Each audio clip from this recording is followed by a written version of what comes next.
vamos aqui para o nosso último exemplo. Adaptando e refazendo o layout. Qual é a minha proposta aqui? É mostrar a integração de todos esses elementos na adaptação.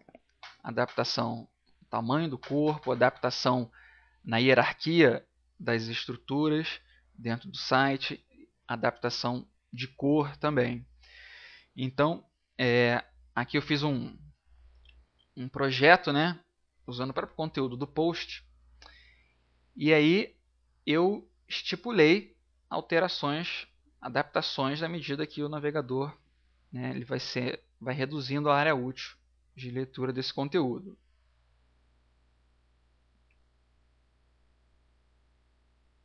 Ó, então a primeira grande alteração, a gente viu que o título aqui com o subtítulo quebrou uma linha, mas a gente viu que a coluna, né, a terceira coluna, ela quebrou e foi para baixo. Então eu fiz uma divisão aqui agora de duas colunas, terceira coluna foi para baixo. Vou continuar reduzindo. E aqui uma adaptação completa, né?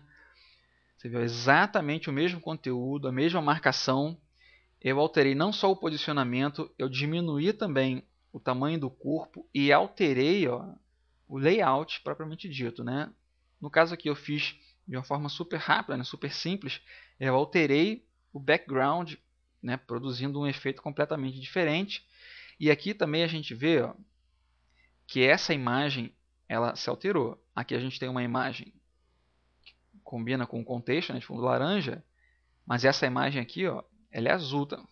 Então, o que está acontecendo? Eu tenho duas imagens e essas imagens elas são alternadas, né, de acordo com essa adaptação que eu estou propondo aqui. Ó. Posso reduzir bastante essa janela, o conteúdo vai se adaptar. Aqui no caso, essa parte aqui é uma tabela, né? E aqui uma imagem também, usando o conceito de imagem fluida. Né? Ela vai se adaptar de acordo com o contexto disponível para ela.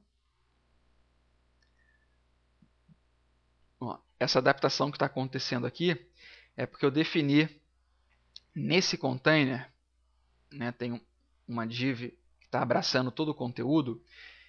Quando a tela é grande demais, eu defini que ela vai ocupar 80% da área útil.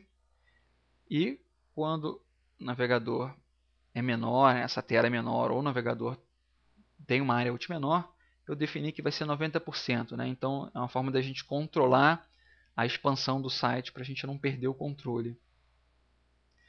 Então, como é que está acontecendo aqui? Ó? Esse aqui já é um pouquinho mais complexo. Bom, eu defini aqui no início do código o container, como eu falei. Ele tem largura de 80%, né? Está flutuando no centro. Aí eu vou mostrar primeiro a estrutura HTML. Eu tenho a tag container, eu tenho aqui, ó, essa div head, né, que tem o H1. Dentro desse H1 eu coloquei a tag span delimitando o que é o complemento do título. E aí eu tenho uma div grupo A. Essa div grupo A, vou descer um pouquinho aqui. Essa div grupo A, ela está abraçando, ela é o container para essa div box 1, que termina aqui, e essa div box 2, né, tem essa tabela, termina um pouquinho mais embaixo. Aqui, como eu falei, ó, a gente tem, ó, duas imagens. Eu dei classes diferentes para essas imagens, img1 e img2, para eu poder controlar quando elas vão ser exibidas. Então, ó, terminando aqui esse container grupo A, eu tenho o box 3. E aqui fechando o container geral do site todo. Então, como eu mostrei no exemplo anterior, como existe um momento em que eu quero que essas três colunas elas funcionem com duas colunas em cima e uma coluna embaixo, essas duas colunas que eu quero que elas permaneçam coesas aqui, eu envolvi elas em um container para garantir que eu tenho controle, né, sobre esse layout. Então vou voltar lá no CSS. Vamos lá. Então aqui, ó, o header, definir alguns parâmetros básicos, né? Imagem do fundo BG1, aquele container que tem aqueles dois boxes flutuando à esquerda com 67%, e aí o box 3, né, que é a terceira coluna, tem largura de 33%, e aí fazendo aquele efeito de 3 colunas. O box 1 e o box 2, que está dentro do grupo A, cada um tem 50%. Então, dentro desse contexto, eles estão dividindo essa área meio a meio, dando aquela sensação, né, do layout de 3 colunas, com a mesma largura. E aí, dentro do box 2, eu tenho aquelas imagens. Eu estou definindo que elas têm uma largura de 90%. Aí aqui é uma técnica para fazer a imagem fluida, né, dentro daquele contexto. Aquela imagem ela está ocupando 90% da área disponível para ela. E aí eu estou definindo que a imagem 2, né, eu dei aquela classe img2, ela, por padrão, ela não aparece, display none.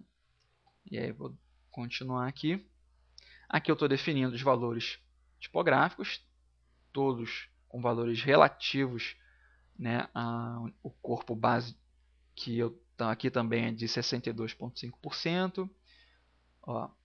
H1 span, eu estou colocando o font size como 0,55 em, né, que eu estou reduzindo quase pela metade o corpo original do H1, 4,5 em, que corresponde a 45 pixels, né, equivale a 45 pixels. E aí mais embaixo definir valores para a tabela e tal. Aqui estilização básica do layout quando ele está nessa forma aqui, ó. Quando ele está nessa forma. E aí eu comecei aqui, ó. Quando essa tela tiver no máximo 1440 pixels, o container vai reduzir, ou melhor, vai ampliar sua largura para 90%. Que é justamente aqui o container tem 80% da área útil. Quando eu reduzir para 440 pelo menos, ele passa a ter 80% e aí se expande um pouquinho mais, mantendo equilibrado o layout. E aí continuando nas adaptações, quando a janela tiver no máximo 960 pixels, eu estou pegando o grupo A, que é aquele container ali interno, e eu estou cancelando o float dele, estava flutuando à esquerda, e eu estou dizendo que a largura dele é alto. Alto ele vai ocupar o máximo que ele puder dentro daquele contexto, ou seja, ele vai ocupar 100% da área dele, do container. E o box 3, que é aquela terceira coluna, eu estou cancelando o float dela, clear buff, para ela não ser influenciada por nenhuma janela que seja div, né, que esteja flutuando, e with alto também. E aí eu tenho justamente esse efeito de 3 colunas passa para 2 colunas. Né? Aí aqui uma coisa interessante. Esse box 3 ele termina exatamente aqui. Mas para eu fazer essa integração no layout, essa área aqui, que é na verdade o container desses dois boxes aqui, né, que é aquele grupo A, eu dei para eles, ó, o fundo, né, background BG4, que é o mesmo fundo do box 3 que foi definido lá em cima. Dessa forma, a gente tem essa integração, né? Parece que esse fundo aqui ele vem lá de cima. Então, já é uma sacada que, estudando a adaptação do layout, a gente começa a ter, né? De como fazer o layout se adaptar e se manter íntegro. As coisas fazerem sentido para o usuário, que no caso tem uma janela pequena, está acessando de um tablet, por exemplo, que vai ter mais ou menos essa largura aqui. E aí, continuando a adaptação, aqui já tem um pouquinho mais de adaptação, um pouquinho mais de código. Quando essa janela tiver no máximo 700 pixels, eu estou reduzindo font size, né? o tamanho base da fonte de 62,5 para 60%, e aí todas as unidades em EM vão reduzir proporcionalmente. Entrelinha, padding, margin, tudo que está usando EM vai reduzir proporcionalmente. Eu estou pegando a imagem 1, eu estou escondendo ela e pegando a imagem 2 e mostrando. Então aqui, né, a gente já saca que é aquela adaptação maior, onde eu mudo completamente a aparência. Essa aqui é a imagem 2, né, e eu mudo completamente a aparência. O header eu mudo para pegar o BG5, né, que é aquele fundo vermelho que tem aquele gridzinho. Aquele container que envolve o box 1 e o box 2 pega o fundo 7, que é o mesmo fundo aqui, ó, do box 2. Né? O box 2 é esse laranja aqui. Então eu só setei o container que está pegando esses dois divs com o mesmo fundo desse box laranja. Tá aqui o box 1, fundo 6, e o box 3, fundo 8. Ou seja, eu mudei o fundo de todas as divs, mudando completamente a aparência do meu layout. E aí, quando eu reduzo mais ainda a janela para 590 pixels ou menos, aí eu só reduzi, né, até IH1, até IH2. Aqui, ó. Ops, vou reduzir aqui um pouquinho mais a janela. Vai chegar um momento em que, ó, o título lá de cima ele reduz também, para manter mais ou menos a mesma proporção dentro desse contexto. Né? E aí a gente poderia aí continuar diminuindo o tamanho do corpo, à medida que diminui o contexto, vai depender do quanto a gente quer provocar de adaptação nesse layout, né? Como aqui eu reduzi font size também. Bom, e aí eu vou pegar o link aqui desse exemplo e vou colocar no Internet Explorer. Isso, para mostrar que agora ó, as adaptações elas acontecem também. Né? A gente vê que não tem, por exemplo, os cantos arredondados, né? Que no caso foi tudo feito com CSS3. Existem hacks para isso acontecer no Internet Explorer, mas eu pessoalmente acho que não vale a pena fazer. Né? Só em alguns casos. Aqui, ó, adaptação acontecendo e tal. Sendo que isso é possível, como eu falei, em função aqui, ó, desse scriptzinho JavaScript que faz com que o Internet Explorer reconheça as media queries. E para isso é importante lembrar, eu mostrei alguns exemplos em que eu não coloquei, não citei o media type, no caso aqui como screen. Para esse hackzinho funcionar no Internet Explorer, é importante que exista um media type declarado, né? E aí em seguida vai vir o nosso media query.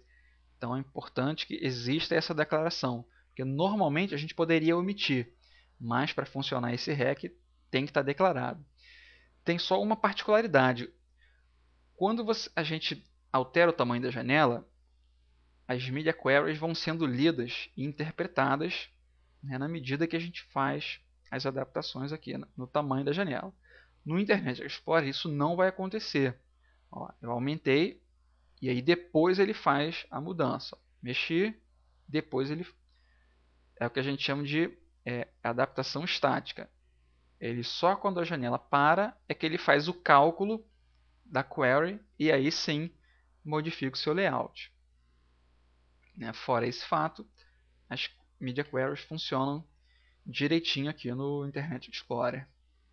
Eu acho que deu para vocês perceberem, né, o poder que o CSS coloca na mão do designer, no desenvolvedor front-end, e a gente tem condição inclusive de fazer agora pequenas animações só através de CSS3. Comentem, deixem suas experiências, suas sugestões, até para artigos futuros, para a gente poder juntos aí construir experiências, né? Trocar experiências sobre adaptação em sistemas interativos. Um abração, até a próxima.